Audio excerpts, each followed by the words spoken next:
Small world. Is Kai related to the Sotos? No. Iba sila, no? Iba po. Okay, kasi yun din ang tanong. Yes. Oo. Alam mo ba na nililigawan noon ni Kai si Rere? Hindi. Hindi mo alam? Na-surprise na lang ako sila na. At kung nalaman mo yun, ano ang sasabihin mo?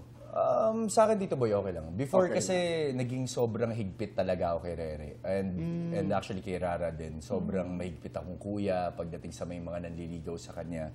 Pero nung naging kami ni Bianca, pinarealize niya sa akin na dapat hindi ka maging mahigpit sa mga kapatid mo. Bakit mahigpit ka nun? Kasi Ayaw gawin ng mga lalaki ang ginawa mo sa mga babae.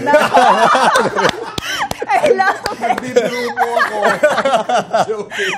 Pero, Kuya syempre, eh, natatakot, di ba? Parang syempre, ayokong masaktan yung kapatid ko, ayokong, Nagbait-baitan ako. Tama ka. Tama. Yung hindi alam ni Kuya ang tungkol kay sadya yun?